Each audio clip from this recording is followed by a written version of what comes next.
Bismillahirrahmanirrahim. Assalamualaikum warahmatullahi wabarakatuh.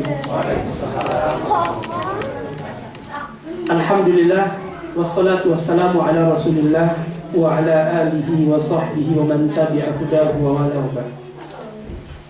Bapak dan Ibu sekalian yang berbahagia, alhamdulillah kita diberikan nikmat yang begitu besar, nikmat iman, nikmat Islam, nikmat berukhuwah, nikmat kita mencintai Al-Quran Al-Karim. Salawat dan salam kita sampaikan kepada Rasulullah Sallallahu Alaihi Wasallam, An-Nabiyul Mursal Al-Munazzal Alaihi Al-Quran, Nabi dan Rasul yang diturunkan kepadanya Al-Quran Al-Karim. Baru saja kita telah menyaksikan bagaimana anak-anak kita, adik-adik kita, generasi penerus kita insya Allah yang akan tinggal di Belanda ini, yang mana luar biasa kita menyaksikan mereka telah mendemonstrasikan, mentasmihkan Al-Quran Al-Karim di hadapan orang tuanya, di hadapan kita semua, yang mungkin belum tentu ketika orang tuanya tampil di depan bisa membaca seperti mereka. Mungkin sebagian kita sudah baik, sebagian kita mungkin belum, ya. Alhamdulillah, kita sudah saksikan tadi 1 juz penuh dibaca oleh anak-anak kita, generasi baru, generasi ke depan insya Allah.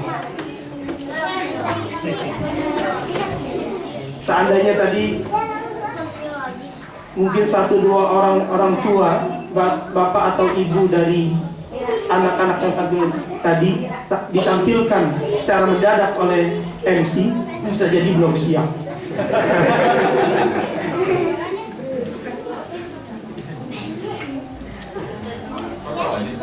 Alhamdulillah 1 juz penuh itu dibaca oleh mereka kurang lebih 1 jam. Berarti kita bisa membaca Al-Quran dengan bacaan standar seperti mereka tadi, itu 1 juz 1 jam saja. Ya, alhamdulillah kita sudah saksikan sama-sama. Bapak dan Ibu sekalian, kita ingin ambil bagian atau kita ingin seperti orang-orang yang telah duluan mereka mempelajari Al-Quran, belajar Al-Quran, menghafalkan Al-Quran Al-Karim. Karena memang jatah saya diundang ke sini oleh SGB, kemudian saya bahasa kemarin itu dipilih ke sana ke sini. Alhamdulillah, ya. Saya sudah melihat bagaimana secara global, ya, antusias masyarakat Muslim di Indonesia yang akan Al-Quran Al-Karim. Mereka ingin belajar Al-Quran Al-Karim. Bapak dan Ibu sekalian, kita ingin ambil bagian ini. Ketika dahulu, ya, para sahabat, ya, mereka baru masuk Islam, mereka dari kalangan orang-orang du'afa, ya, minal mustad'afin, orang-orang miskin, orang-orang lemah, ya, budak. Mereka menjadi mulia karena Al-Quran Al-Karim, karena mereka dibimbing oleh Rasulullah SAW dengan Al-Quran. Mereka menjadi mulia dengan Al-Quran Al-Karim. Pada saat Rasulullah SAW ingin menguburkan para sahabatnya yang mereka gugur dalam pertempuran perang Uhud, Rasulullah SAW ingin mendahulukan orang-orang yang paling banyak hafalan Al-Quran. Kata betapa mulia ketika seseorang meninggal itu segera dikebumikan. Nah, di sini ada 70 sahabat yang gugur. Rasulullah SAW bertanya, ayyuhum aktsaru Qur'an? Siapa di antara mereka yang paling banyak Qur'annya, hafalannya? Kemudian ditunjuk fulan. Itu yang dikebumikan. Bahkan di dalam menjadi seorang pemimpin, seorang imam, ya ummul qauma aqra'uhum bi kitabillah, orang yang paling pantas menjadi imam adalah orang yang paling baik bacaan. Jadi jatahnya ya seorang pemimpin sholat gitu ya, itu yang paling baik bacaannya. Kita cari. Makanya banyak, terutama di sini imam-imam masjid, mungkin di sini di masjid-masjid Maroko gitu ya. Mereka tuh ada imam rawatib itu memang ditunjuk dan baik dan tidak sembarangan ya menempatkan seorang imam. Nah, kita sudah menyaksikan tadi bagaimana anak-anak kita ini ya. Insya Allah, dan juga saya turut berbahagia dan berdoa mudah-mudahan ya anak-anak kita ini akan menjadi pengganti kita nanti ya, mungkin 10-20 tahun lagi mereka itu akan ada yang akan hafal Al-Quran dari Belanda ini. Kita sudah saksikan ini. Misalkan mereka itu hafal 1 juz itu 1 tahun, Al-Quran 30 juz, berarti butuh berapa tahun untuk hafal? 30 tahun kemudian mereka hafal Quran. Kalau misalkan bisa continue itu dihafalkan. Ya, lomba-lomba tuh anak dan orang tuanya di rumah gitu kan. Ya, anaknya baca disimak.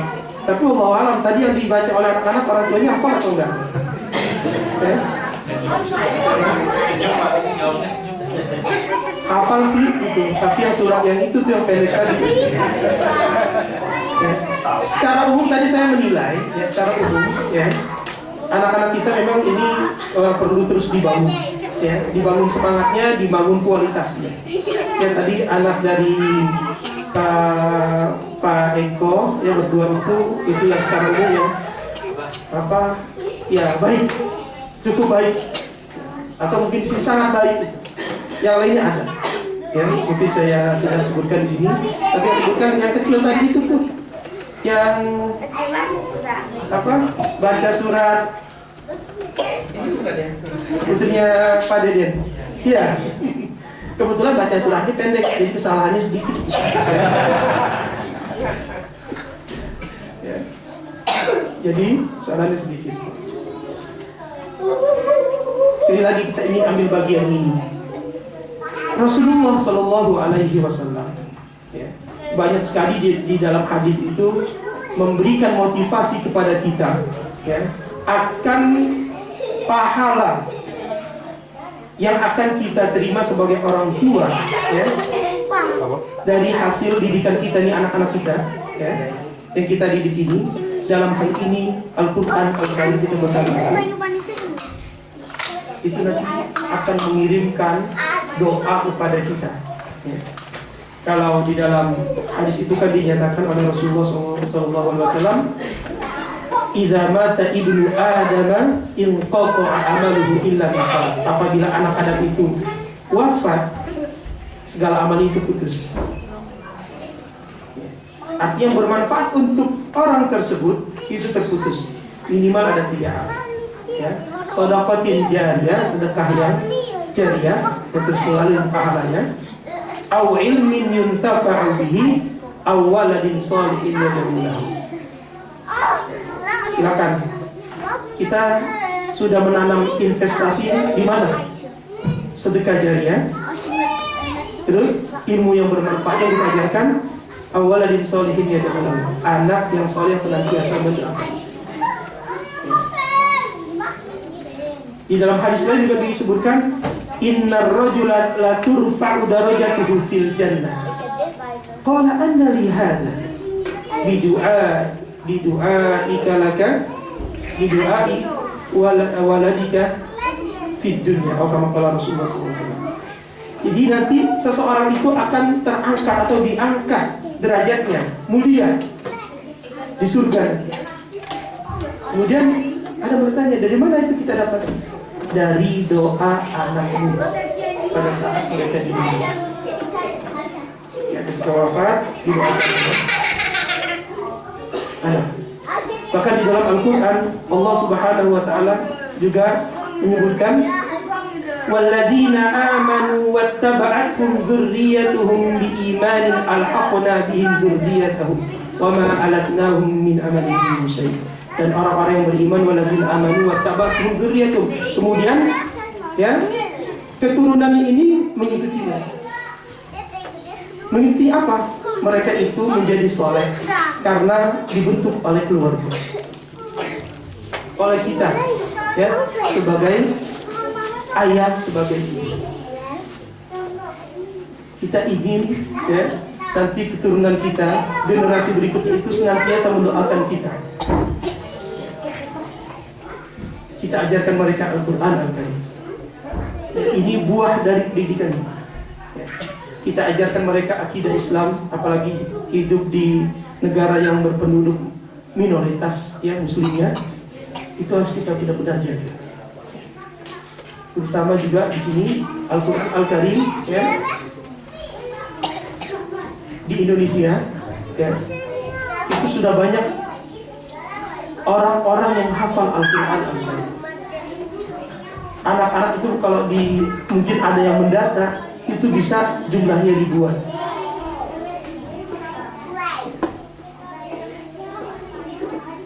Nah, kita siapkan, ya, mulai saat ini, ya, generasi-generasi yang insya Allah akan menggantikan kita, yang tentunya kita berharap lebih baik, ya, daripada kita. Apalagi sekarang kita sudah menyiapkan guru-guru Al-Quran yang insya Allah akan menjadi handal, ya. Yang tadi dibaca oleh anak-anak itu pada tahun-tahun berikutnya itu, ya, mereka bukan saja membaca 1 surat, 2 surat, tapi nanti bisa saja setengah juz mereka membaca 1 orang.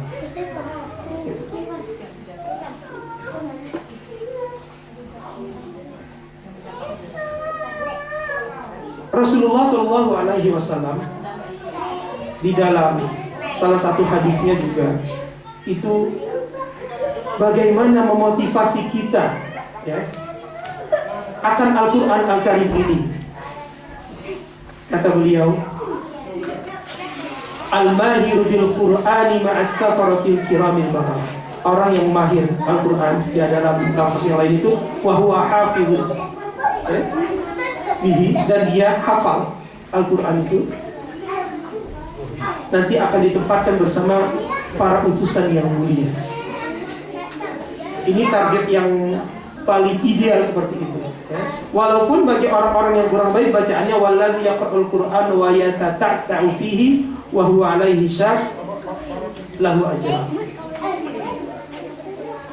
Ya, orang yang bacanya terbata-bata, susah, ya, untuk menyebutkannya itu tetap mendapatkan pahala.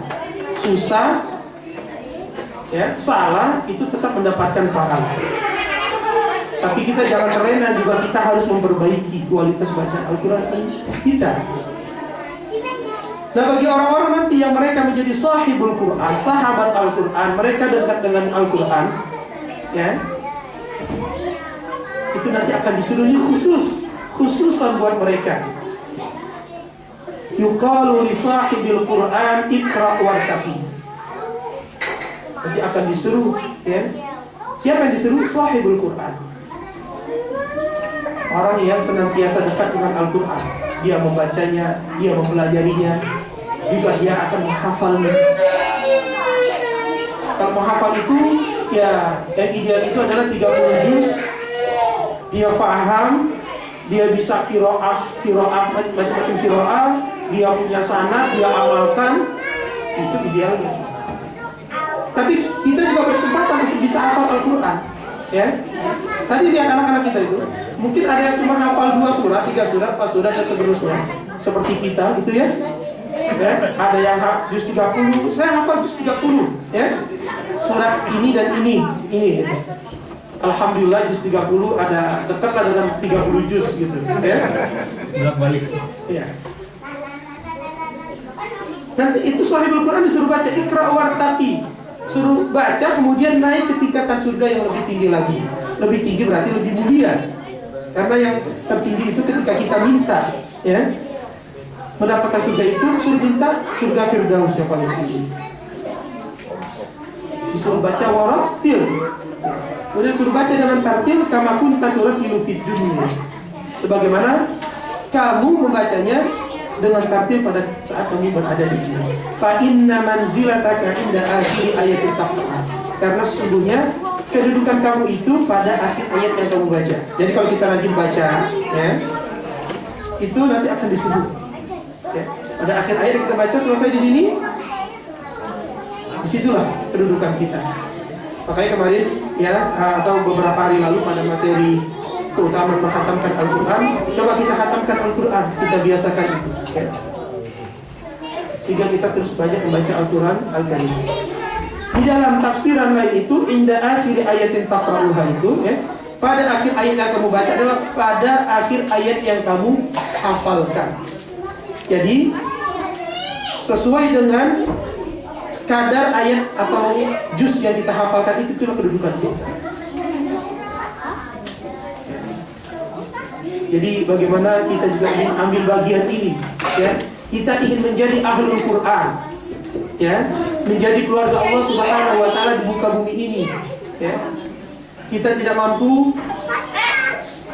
generasi berikutnya insya Allah kita siapkan ya. Mereka sekolah di sekolah umum atau di sekolah Islam punya kecenderungan untuk menjadi seorang dokter, menjadi seorang insinyur dan lain sebagainya, silakan. Tapi kita tanamkan nilai-nilai Al-Quran itu pada diri anak sejak dini. Di Indonesia, bahkan juga mungkin di luar Indonesia itu banyak orang yang hafal Al-Quran. Mereka bukan berlatar belakang sekolah Islam atau mungkin sekolah yang dipelajari itu ulum syariah, ilmu-ilmu syariah, bukan. Teman saya, dia lulusan STM, kemudian sekolah di Gunadarma ya, menjadi penghafal Al-Quran. Tapi ada prosesnya, setahun 2 tahun dia belajar, baik bacaannya, kemudian dia menghafalkan terus sampai 30 juz. Itu ada kelas saya ya. Kemudian ada yang lulusan IKIP matematika. Mungkin ada yang kenal barangkali orang Jakarta, yang tadi orang Jawa, yang ini orang Betawi. Ya, ada perwakilan paling enggak ya dari Jawa. Ya, dia hafal Al-Quran. Prosesnya ada. Lulusan IKIP matematika. Ada lagi keluaran. Tadi lulusan, ini keluaran karena belum lulus, dia sudah keluar dari kuliahnya. Ya. Keluaran dari UI, MIPA. Gitu. Dia hafal Al-Quran Al-Karim. Pernah kesini Ustaz Ahmad Sahab. Ya, hafal Al-Quran Al-Karim dengan suara yang begitu indah. Ada lagi lulusan, keluaran juga dari kimia, IPB dulu ya. Dia juga hafal Al-Quran Al-Karim. Waktu saya dulu sama teman-teman, sama keluarga menghafal, dia masih kecil, masih sanawiyah. Dia punya cita-cita menjadi seorang penghafal Al-Quran, dan di depan itu gelarnya dokter. Dan cita-citanya itu Allah Subhanahu wa taala kabulkan. Dia hafal Al-Quran dan menjadi seorang dokter sekarang. Saya dengar kabarnya akan menjadi seorang dokter spesialis. Hafal Al-Quran. Jadi sekarang harus kita buka lebar-lebar ya. Cakrawala berpikir kita ini bukan hanya untuk orang pesantren, mobil khusus pesantren Al-Quran, mereka bisa belajar Al-Quran dengan baik. Kita pun bisa membentuk ini. Apalagi ya di Belanda ini kita punya kelompok-kelompok pengajian atau kita punya sekretariat di sini di sana ya. Silakan dikembangkan itu.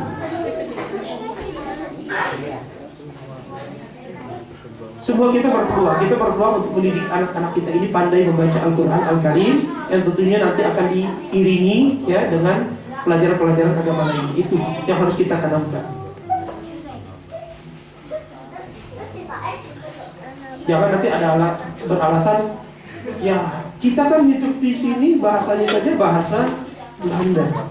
Kalau bahasa Indonesia masih dekat dengan bahasa Arab, dengan bahasa Al-Quran, sehingga akan mudah bagi kita dan anak-anak kita itu untuk bisa menghafalkan ayat-ayat Al-Quran. Bapak Ibu sekalian, orang-orang Arab itu mereka ya banyak yang tidak bisa, yang tidak hafal Al-Quran. Jangankan itu, membaca Al-Quran dengan baik saja mereka banyak yang tidak bisa baca. Ya, jangan dikira kalau orang Arab itu kemudian dia jadi pandai membaca Al-Quran apalagi hafal, itu belum tentu. Tapi apa? Kita yang belajar dan belajar itulah yang akan ya bisa meraih apa yang kita cita-citakan itu. Nanti saya ingin memutarkan sedikit. Masih ada kaitannya dengan yang film yang tadi diputarkan di awal-awal itu ya.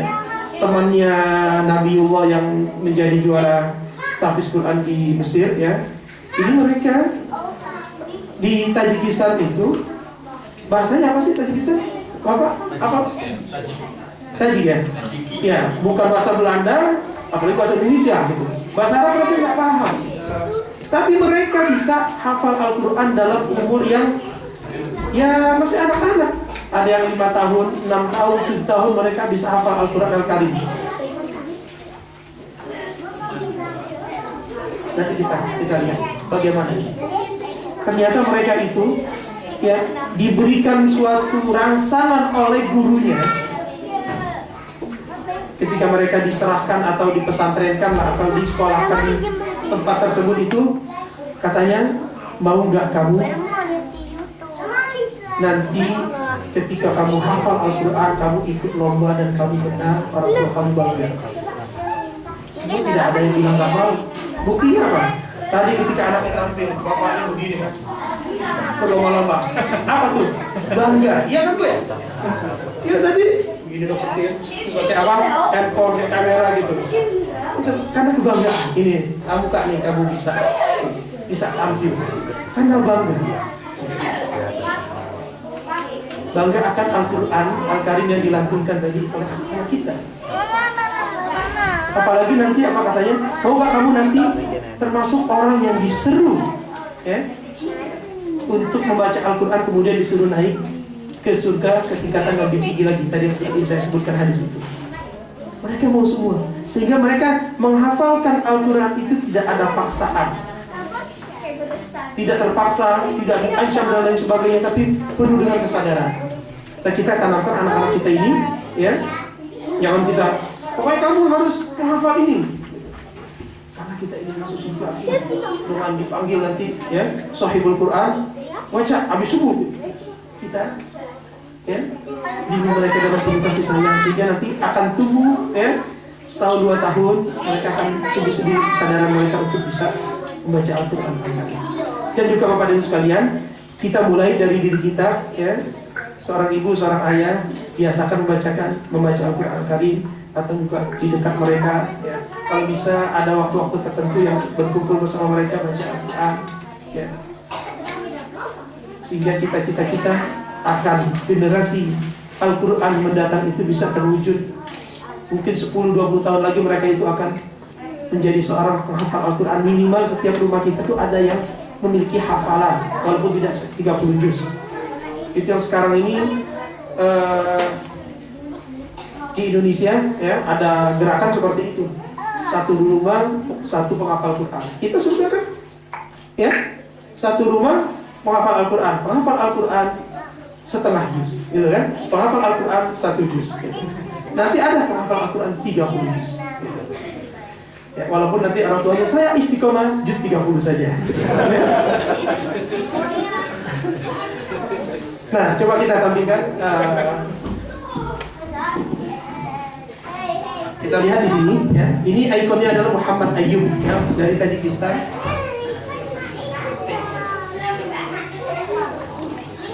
Ya. Muhammad Ayyub awalnya ayahnya ya, ketika menunaikan ibadah di tanah suci di Masjid Nabawi sholat ya, kebetulan imamnya adalah seorang syekh ya, Dr. Muhammad Ayyub yang bacanya begitu indah. Itu sholat, kemudian setelah selesai sholat dia mendekati syekh ya. Katanya, Pak Syekh, nanti kalau saya dikaruniai seorang putra, saya akan namakan Muhammad Ayyub. Dan alhamdulillah niatan baik itu, cita-citanya itu dikabulkan oleh Allah Subhanahu wa Ta'ala. Dikabulkan dan dinamakan Muhammad Ayyub. Singkatnya pada umur 4 tahun Muhammad Ayyub itu diajak jalan-jalan dulu sama orang tuanya ke pesantren, kakaknya sudah duluan begini ya, kita terus ke dia. 2 bulan kemudian ya, Muhammad Ayyub memang sudah siap dan akhirnya dipesantrenkan di pesantren Darul Hufaz Listighar ya. Darul Hufaz itu itu rumah hufaz itu para penghafal Quran untuk anak-anak ya. Tadi di awal film tersebut nggak sudah ada tuh gedungnya ya, pesantrennya kayak kalau dari jauh kayak benteng pertahanan seperti itu gitu.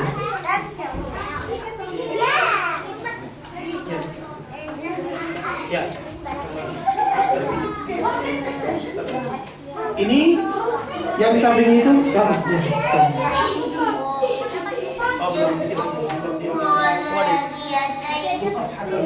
ini Dr. Anas Ahmad Karzun ya, beliau itu biasa keliling dan saya pernah ketemu waktu itu di Puncak ya tahun 2006 dalam rangka Al-Multaqah Al-Qur'ani Al-Awal ya, ada konferensi Al-Qur'an pertama itu, dan juga saya berkesempatan untuk menerjemahkan ya bergantian. Ini diundang ya oleh Dr. Anas Ahmad Karzun untuk ditampilkan. Umurnya berapa ini? Ini 6 tahun. Dia umur 4 tahun masuk, 5 tahun setengah dia hafal Al-Quran Al-Karim. Jadi 1 tahun setengah. Ya, ya disuruh baca di sini. Nah, kita dengarkan. 6 tahun. Ya, apa?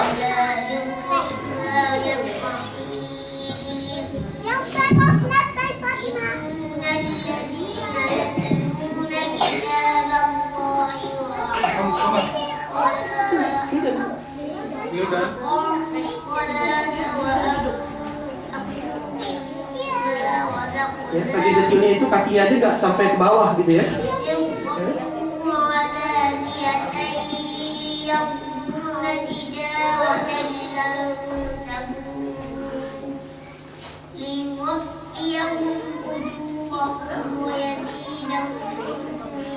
Ya perhatikan wajahnya, nanti ada waktu dia umur 7 tahun, ya tidak berbeda wajahnya ya.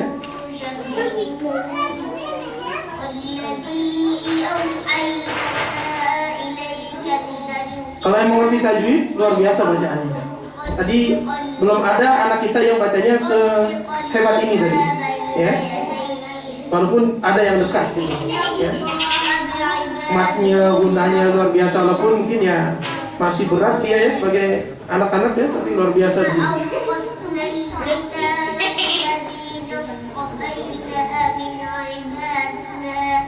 Dan yang saya kagum itu dia bisa berhenti, kemudian melanjutkan pada ayat tertentu atau lafaz tertentu dan tidak salah artinya itu. Kalau kita kan bingung, mulai dari mana nih? Kalau saya baca berhenti belum tanda wakaf, tulisin aja kayaknya sih ini gitu. Tapi dia betul bisa. Oke, di stop.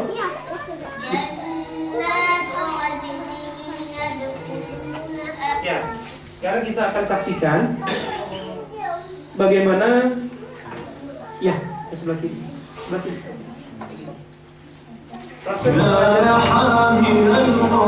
Muhammad Ayub ya. Jadi dibuatlah, tadi kan dibuat film, kalau ini ya sedikit ya singkat. Rombongan dari Jeddah itu memang dibiayai oleh Al-Hay'ah Al-Alamiyah li Tahfidzul Quran di Jeddah. Ya, jadi ada organisasi Al-Quran itu di Jeddah pusatnya, ya, yang diketuai oleh sekjen itu Syekh Dr. Abdullah Ali Basfar. Sudah pernah dengar? Ya. Itu kalau di internet cukup tenar ya. Di sini Muhammad Ayub ya, mereka datang ke pesantren tersebut, kemudian disambut oleh seorang gurunya ya, Syekh itu namanya Syekh Muhammad Ziga ya. Ya, suaranya belum.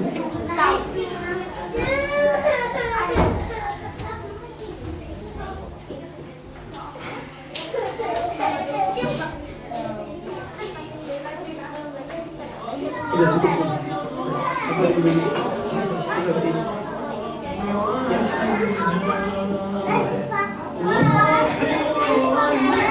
Nah, ini background suaranya Muhammad Ayub nanti baca Quran yang tadi kecil itu ya. Ini coba.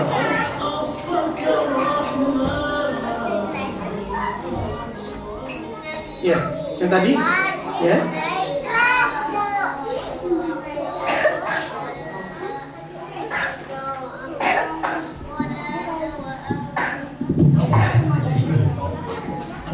Ya, katanya Muhammad Ayub penghafal Al-Quran paling cilik di dunia di bawah naungan lembaga penghafal Quran di Jeddah ya. Jadi informasi yang membuat kita nih, kami penasaran untuk mendatangi pesantren tersebut gitu. Gimana sih cara bisa mendidik anak seperti Muhammad Ayub ini bisa hafal Quran dan fasih masih kecil seperti itu ya. Dari pengamatan ya, mereka menuju arah timur katanya ya. Ya. Ya, di sana itu ada pesantren yang jauh, jaraknya 50 km itu. Perjalanan itu melalui ladang dan sawah tersebut gitu. Kelihatan seperti kayak pertahanan gitu ya. Oke. Rombongan mereka disambut oleh Syekh Muhammad Zuda.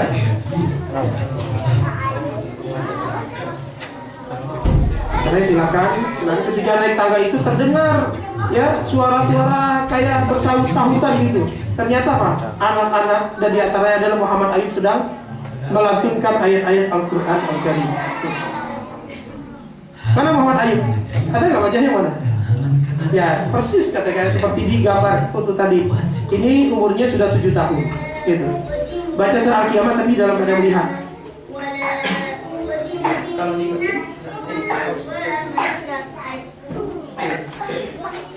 iya, Bapak Ibu sekalian, ini mungkin saya ingin berbagi juga ya. Anak-anak saya, mereka belum hafal Al-Quran. Banyak yang belum hafal. Paling cuma hampir 2 juz gitu ya. Kemudian dapat 1 juz lebih, ada yang mau hampir 1 juz gitu. Rata-rata mereka ini nonton ini itu hafal. Pokoknya yang dilantunkan oleh anak-anak tersebut mereka hafal. Sampai ayat Al-Quran yang salah pun dia ikuti juga. Artinya ketika kita mengajarkan ke anak-anak kita salah, atau mungkin dia dulunya mengajarkan salah, ikut juga dia. Oleh karena juga kita berkewajiban untuk belajar juga, ya, berlomba dengan anak-anak kita, gitu, ya, belajar. Kalau misalkan sekolah udah bagus, alhamdulillah, berarti tugas sekolah, dan tetap kita juga berkewajiban untuk belajar. Nah mereka hafal ini, hafal berapa ayat saja, ini kan contoh saja. Kemudian kayaknya bisa nih menghafal. Saya lanjutkan saja 2 ayat, 3 ayat sehari ya, ketika mau ke masjid saya ajak ya, itu saya perdengarkan, dia belum bisa baca. Waktu itu baru qiraati 1, terus qiraati 2 gitu ya, belajar qiraati waktu di sekolahnya itu. Tapi dia mau ngikuti. Terus sampai dia hafal surat ini, cuma 1 halaman kalau disatukan ya, 1 halaman saja. Dan nanti dalam mengajarkan anak-anak itu jangan bilang ulang, salah, ulang. Kalau bisa cari kata-kata yang mungkin dia senangi gitu, ya. Baca sekali lagi, yang lebih bagus lagi. Atau pokoknya merangsang itu. Pernah anak saya itu ketika sampai ayat kalla bal tuhibbunal ajilah, ulang. Itu bisa kan? Tapi menurut saya ada yang kurang dikit gitu. Ulang. Akhirnya dia nangis sama istri saya. Aku disuruh ulang mulu gitu. Orang aku sudah hafal kalau bertuhibbunal ajilah gitu. Dia sambil nangis sambil melafazkan ayat itu gitu. Udah betul dia hafal gitu. Ya. Nah kita ingin anak-anak kita bisa seperti itu. Akhirnya dia hafal, selesai hafal surah An-Naba yang tadi dibaca oleh ananda kita Syarif, dia hafal juga. Terus sekarang lagi surah An-Nazi'at. Ya, surah An-Nazi'at dihafalkan. Belum bisa baca. Ya, kita bisa. Coba kita lanjutkan lagi ya. Muhammad Ayub baca surat Al-Qiyamah di sini.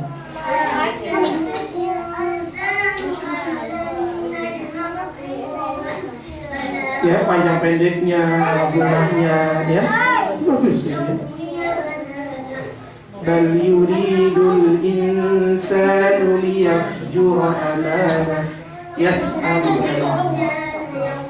Nah, ketika mereka lagi terkagum-kagum ya dengan Muhammad Ayub, langsung ya seperti Muhammad Ayub banyak kami, banyak gitu. Nih seperti ini ada namanya Mihrabuddin ya, 7 tahun hafal juga Al-Quran 30 itu, subhanallah.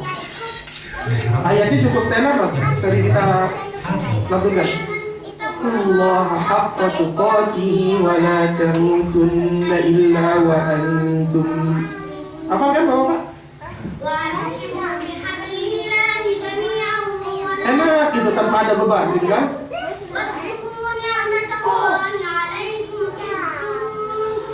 Walaupun saat ini dia pembuka ya. Tapi mereka ini juga ikut lomba di luar Tajikistan ya. Ya, ada Salahuddin di sini. Ya, ini tadi bisa melakukan ayat itu dengan seperti seorang syekh ya.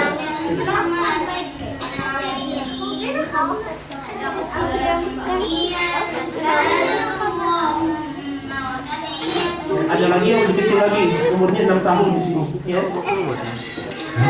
Pernah umurnya 6 tahun ya, 20 juz dihafal.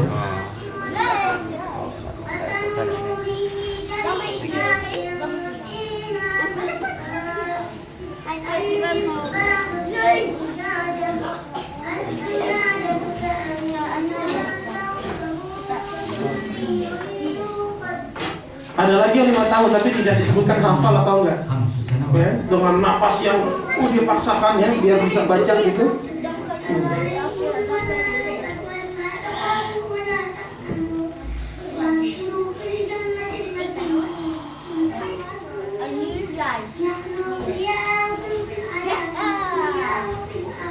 Ya.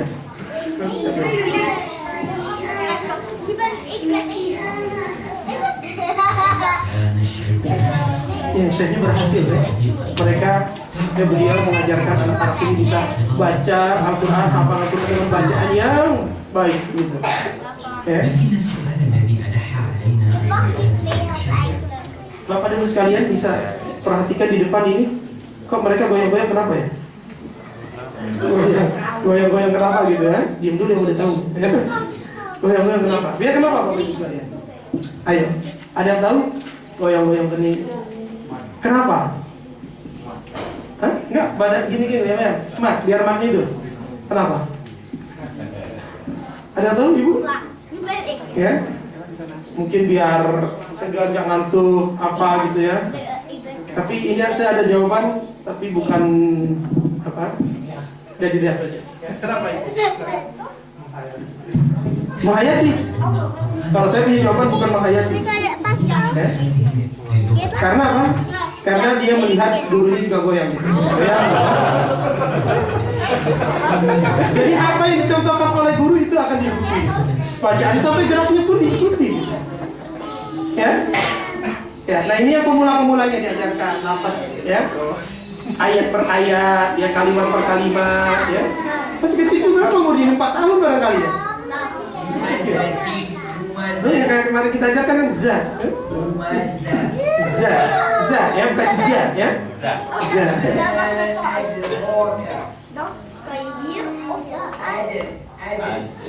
Sabar gitu ya.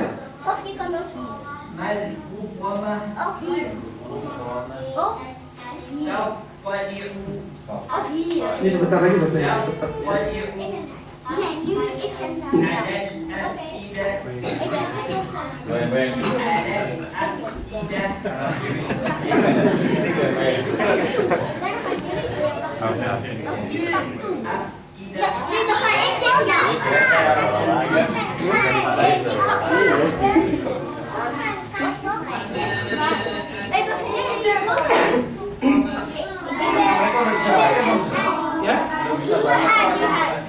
Seperti belum? Mungkin juga ada yang sudah bisa baca. Jadi sebagian cuma ditalkinkan, kita latihkan seperti itu. Ada juga yang cuma dia baca. Nanti ada. Jadi mereka baca. Ya. Jadi saya itu Pak mengajarkan hijaiyah mengeja gitu ya. Kemudian dia contohkan, kemudian anak itu mengikuti, kemudian diperbaiki kesalahan-kesalahannya. Di sini juga mereka menggunakan ya CD player ya gitu ya. Nanti ada kegiatan di Timur Tengah langsung ya ditampilkan juga itu perlu ya. Jadi ada seperti memutar film apa, baca Quran apa itu ditampilkan agar mereka terasa ya motivasi. Dan kemudian rombongan dari Jeddah ini coba ke ruang-ruangan. Ternyata juga memang kegiatan sehari-hari itu mereka seperti itu. Ya, ada satu orang yang seniornya itu yang berperan sebagai seorang guru pembantu. Ya, umurnya baru 11 tahun, 15 tahun seperti itu. Ya, ini saya Jafar 12 tahun. Dia sudah beberapa kali juga ikut lomba dan mengajar di sini juga ikut ya. Ya di sini baca kan, bisa baca. Ya, itu dengungnya kurang dibetulin sama dia kan, gitu. Panjangnya ya.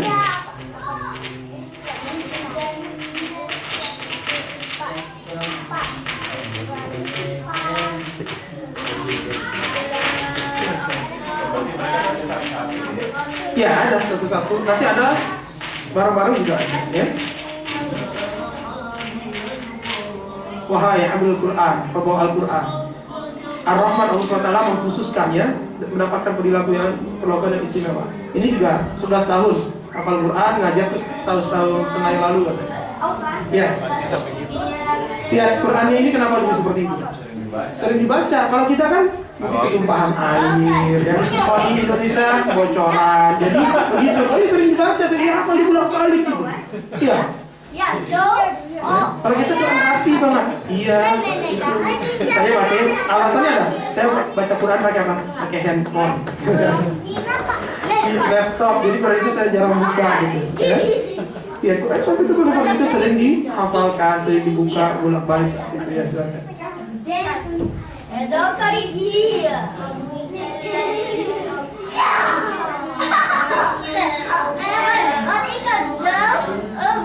Ya, Quran umumnya dibaiki seperti itu ya.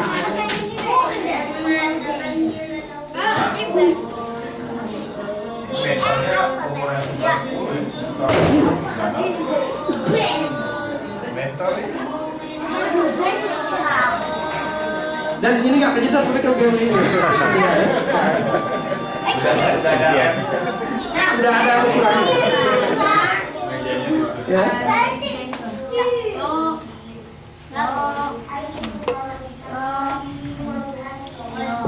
Ya tadi linya panjang sampai itu. Walikas keperpindahan kalimat karena kita salah bacanya gitu ya.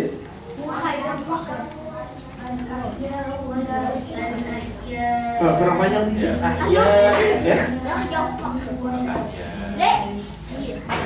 itu ada salah dikit ya. Sini.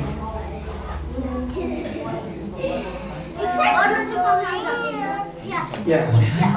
Berarti kan makannya juga harus yang bergizi ya. Dia harus makannya sudah gitu dimakan ya. Sama seperti sini juga alhamdulillah ya. Nah, selain itu juga mereka juga tidak saja menghafal Quran saja, ada waktu-waktu untuk bermain. Ya. Betapa. Nih kalau di sini mereka lupa dengan hafalannya. Kenapa? Lagi main bola masa mereka menghafal, ya? Di sini lihat. Anak-anak senang, ya. Sambungin mereka, ya. Tadi Harabudin pakai baju merah baru baca ya.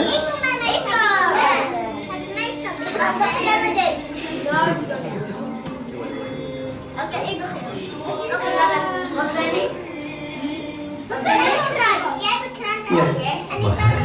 Demikian. Ya.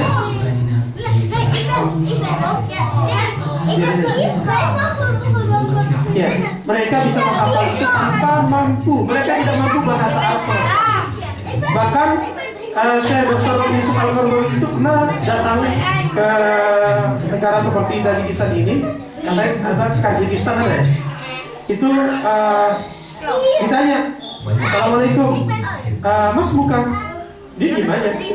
Nggak tahu Mas Muka itu apa, padahal siapa namamu. Tapi ketika ditanya ayat Al-Quran disuruh lanjutin, dia bisa. Jadi tidak ada kitab suci itu selain Al-Quran yang bisa dihafalkan walaupun tidak paham. Ya. Nah ketika rombongan dari Jeddah pulang, ingat ucapan saya itu. Ya, saya hanya bisa mengatakan ya. Ya, sesungguhnya kami yang menurunkan Al-Quran dan kami pula akan menjaga. Gitu. Ya. Ya, menjaga dari perubahan orang-orang jahil yang tangan jahil yang ingin merubah Al-Quran itu. Ya. Makanya Allah SWT dengan kehendak itu apa? Menjaga Al-Quran, ya. Ya dari orang-orang yang ingin merubah Al-Quran itu dengan apa? Dengan menjadikan Al-Quran itu menjadikan Al-Quran itu mudah untuk dihafalkan, dipelajari, diamalkan. Ya. Sehingga apa? Banyak orang-orang yang hafal Al-Quran Al-Karim. Ya. Apakah itu dari Timur Tengah yang berbahasa Arab ataupun bukan, itu banyak orang yang hafal Al-Quran. Tadi di awal-awal acara kita itu kan lomba itu dari mana-mana saja, ya. Dari India, dari mana lagi tadi? Dari Tajikistan sendiri, ya. Wajah Melayunya Indonesia kita nggak lihat. Mungkin di kesempatan lain, ya, penyelenggara yang lain sudah cukup ini. Ya, itu ada orang-orang Indonesia yang ikut lomba, ya. Ada beberapa teman saya juga pernah ikut ke Saudi di sana ikut lomba. Lawannya ternyata orang tua. Ya. Ketika kuliah dia jadi dosen, kamu waktu itu ikut ini ya lomba. Yang ini mahasiswa ini dosen. Ya. Nah, sekali lagi Bapak Ibu sekalian di penutup tausiah ini, ya, mudah-mudahan anak-anak kita ya dengan kita bimbing sebaik-baiknya, apalagi di sini ada di Utrecht ya, khususnya di tempat tinggal kita Bapak Ibu sekalian itu ada TPA di sini atau di tempat di kota lainnya ada TPA. Jangan lupa itu sepekan sekali ya di lingkungan seperti itu bisa kita ajarkan anak-anak kita di sini. Dan di rumah juga harus kita bentuk lingkungan yang baik. Ya. Orang tuanya juga harus rajin membaca Al-Quran. Gitu, ya. Sehingga apa? Di antara kita semua di rumah ini ya bisa apa? Memberikan cahaya Al-Quran. Ya, ikra'u nawiru buyutakum bisolati wa qira'atil Quran. Berilah cahaya rumahmu itu dengan Al-Quran, dalam salat dan membaca Al-Quran Al-Karim. Ya, demikian yang bisa kami sampaikan. Mudah-mudahan segala harapan kita, upaya kita, cita-cita kita yang mulia ini bisa diperkenankan oleh Allah Subhanahu wa Ta'ala. Aku qauli hadza wa astaghfirullah li wa lakum. Assalamualaikum warahmatullahi wabarakatuh.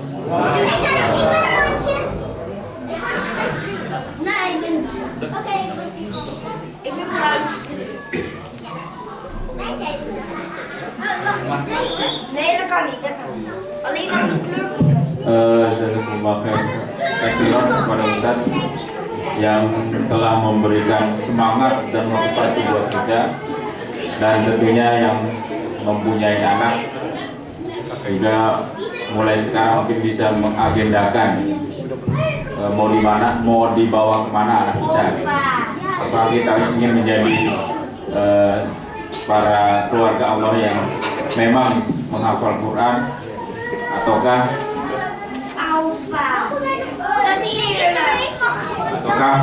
kita ingin mengajak anak kita kepada yang lainnya. Itu kembali kepada masing-masing, kepada orang tua dan kepada kita yang menjadi orang tua dari anak kita.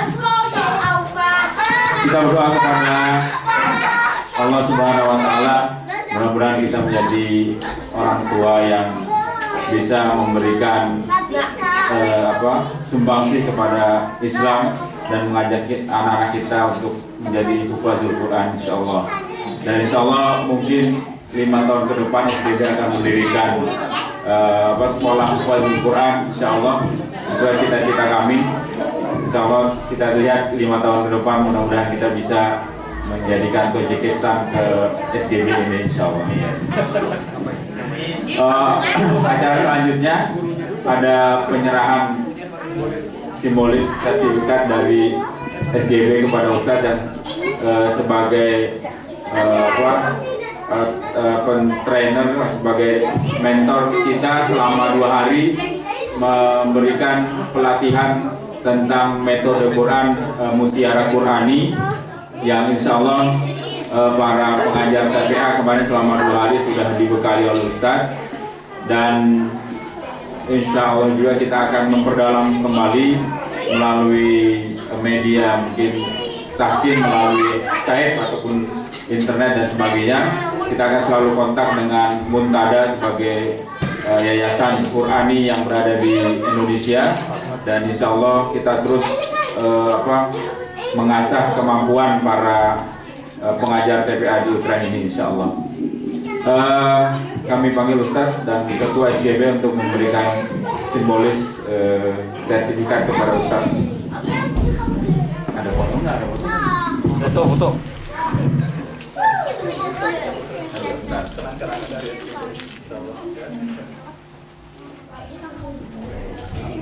Bentar. Balik. Jangan pakai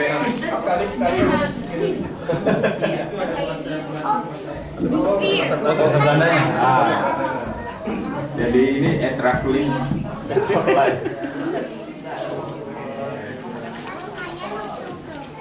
Satu lagi. Buat BMW. Yo, yang ngikut dia.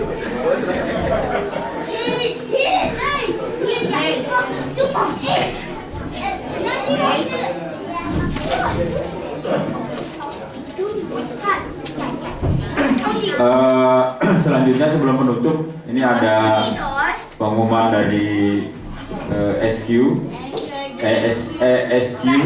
yang akan